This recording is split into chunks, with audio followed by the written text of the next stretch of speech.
mainstay of our programming is theater, dramatic literature plays that we're performing 3 times a year.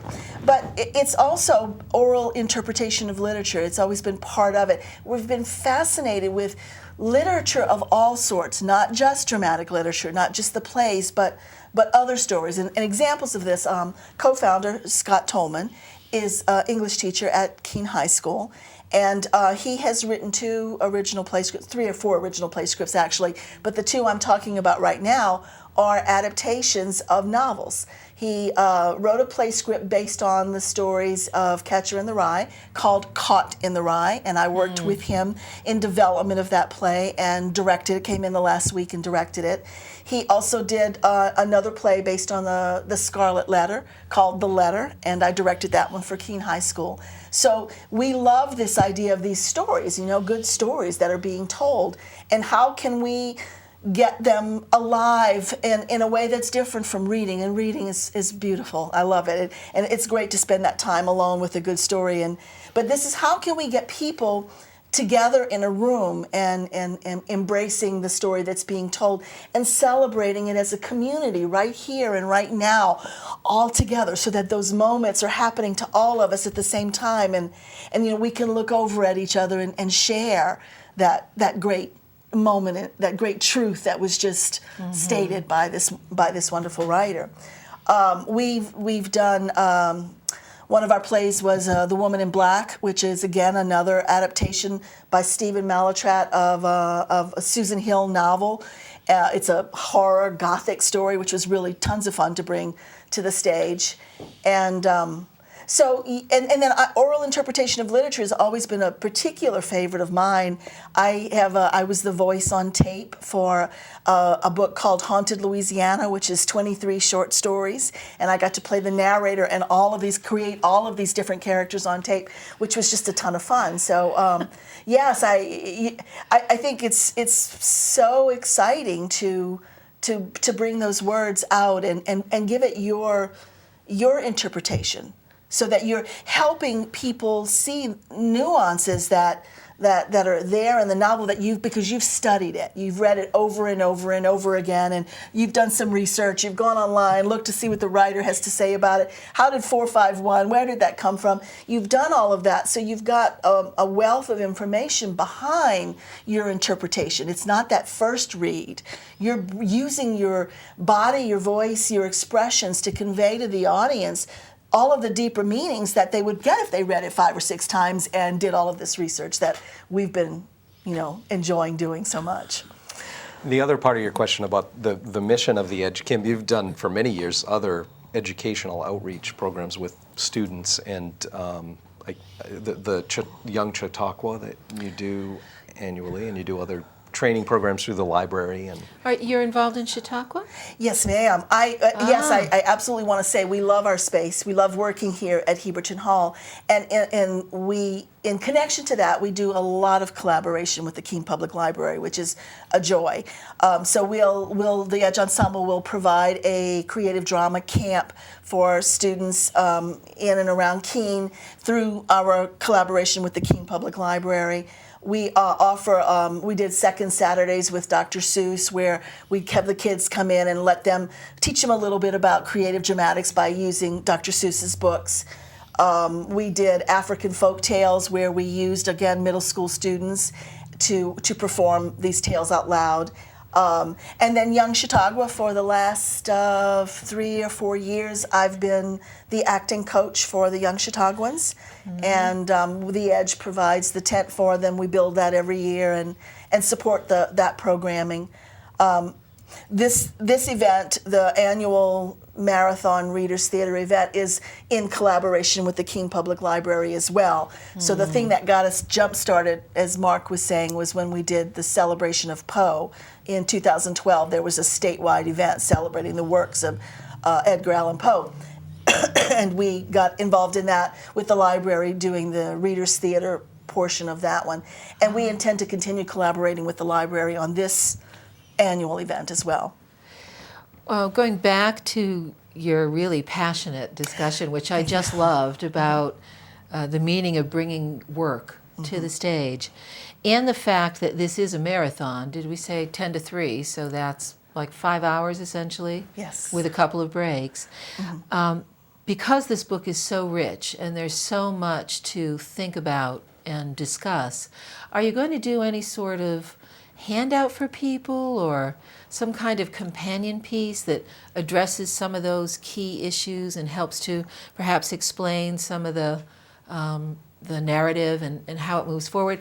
And so if you're going to do that, I then wonder if you'll draw the parallels. I mean, it's just so astonishing to think that he wrote this in 1953. Yeah. And here we are today, was so prescient in his ability to come up with this stuff that nobody would have dreamed of then. I mean, I remember my first television, there was no idea of a large, flat screen. It was black and white and it was always fuzzy and you had to pull the knob out and push it back in.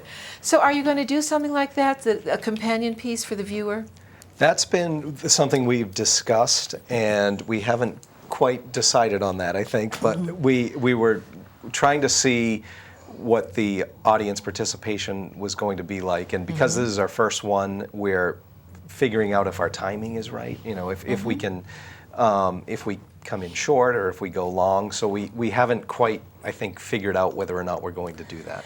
Yeah, we discussed it, and it has been in my mind that we are going to, but we actually do need to address how we're going to deliver that part of it. But we have, as we mentioned earlier, Helmut Heidel is an English teacher at Fall Mountain, and he is also very passionate about this piece of literature.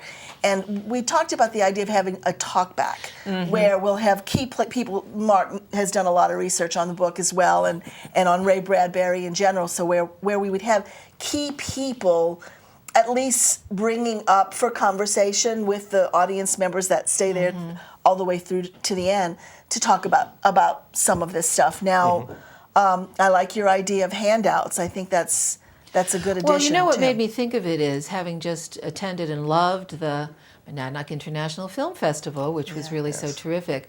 It's great to watch a film and then have the opportunity for Q&A, that kind of feedback, talk back at the end. And it just seems to me that this lends itself, times 10, but it's a long day already, it's 5 hours, so I thought perhaps something written might be good for folks. But just the very fact that you're thinking about engaging that dialogue, the audience with that dialogue is terrific. And the narrators and the cast members are having some really fascinating discussions when I can we only get together. Imagine. Dan Patterson from Keene State pointed out that Bradbury's description of a helicopter in this chase scene that Kim was describing earlier is years before its time. There was nothing like what he's describing when he wrote this. Maybe he was Da Vinci. Maybe Ray Bradbury was really once upon a time Da Vinci. I'm sort of obsessed with Da Vinci lately, so. But yeah, certainly the best films and the best novels and then the best literary interpretations come from that place of authors having this creative vision that nobody could anticipate, and then years down the road being able to revisit that in comparison to what we experience every day in our lives in 2013. Right. Do you,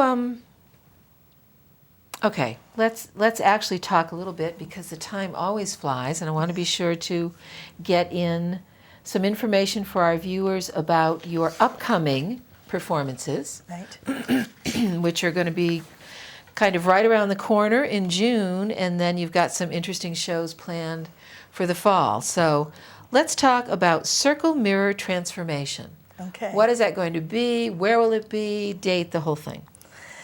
Yes, well, we're very excited about that. We're in the middle of that, as well as Fahrenheit 451. You are ambitious. Yes, we're rehearsing. So we're in our second or third week of rehearsal right now for Circle Mirror Transformation. It's by Annie Baker, and she's a really hot ticket right now. She's doing something, I think, that is it's kind of new. There's a little twist on it that feels like a little bit different than other playwrights that we've produced, certainly, and that I've been reading at this time. She is doing a slice of life. She tells a story that seems very believable. You can imagine these people being right there. There's a subtle dramatic quality to her work, but mostly you slip away and feel like you're sitting at a coffee shop and you've suddenly been drawn in to a story that's unfolding right here in front of you, and you have to really kind of sort of shake yourself to realize that this is not simply an event that could just be happening right here and right now. So that's what we're working on. It's a 5-person ensemble piece, and it's happening in June 14th, 15th, and the 19th through the 23rd. We're staging it here at Heberton Hall, which has been our home since 2008. And what's it about? It takes place in oh boy, this is fun for me, and where to start. It takes place in a fictional town called Shirley, Vermont. And what I love about this, one of the reasons why I was so drawn to this piece is because I could absolutely relate to the character. The character in the book in the play is Marty, and she has a drama class, an adult acting class that she's offering, and she needs 4 students for the class to hold, and she gets 3. And so it looks like her class is not going to happen, so she convinces her husband to come in and take the class so that she has her 4 students. And so that's what the play is about. It's about her 6-week class with her 4 students and herself, the 5 of them. And the way that the relationships develop and over this 6 weeks. It's 6 weeks of class time. And of course, the thing about theater is that it creates a level of intimacy very quickly because of the nature of the work that you're doing, the acting that you're doing. You can't show up and not be willing to really put yourself out there. If you're going to get something out of these experiences, you have to be willing to put yourself out on a limb, take a chance, reveal some stuff that you normally don't reveal in your day-to-day activities. And so, of course, it stirs up things. And that's what this play is about. It's about these 6 weeks of stirring up these people and what happens when they get stirred up.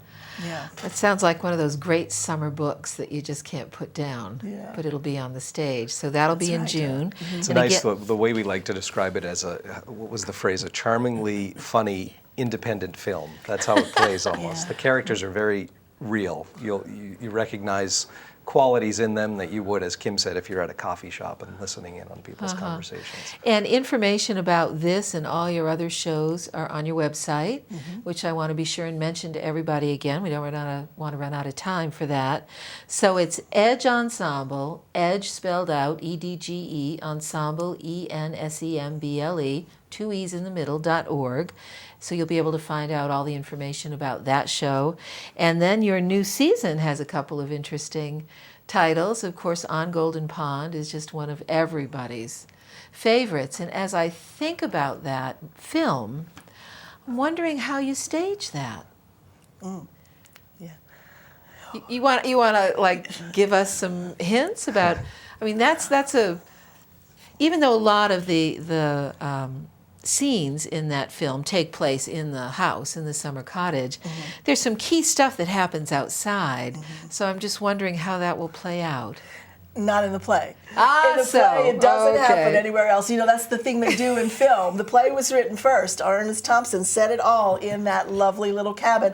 And of course, the film takes it on location, but the play doesn't. So yeah, we managed to get all of those events to happen in that one little space. So yeah, and we're excited. We're actually hoping to get Ernest Thompson. We're hoping to entice him to come and do a talk back with us as we produce that play here in Heberton Hall, which is also something I'm hoping to do with Annie Baker, which, boy, I don't know how likely that is to happen, but her mother teaches at Keene State College. No. Linda Baker, yeah. Oh. And I've been in conversation with her and about way back when we wanted to produce the play right when it first came out. I fell in love with Circle Mirror Transformation the first time I read it, and wanted to produce it right away. Haven't been able to get the rights. It's like I said, it's just hot. We just got them in January to produce it in June. So I'm hoping to call her mom and say, is there any chance? But I'm sure I won't be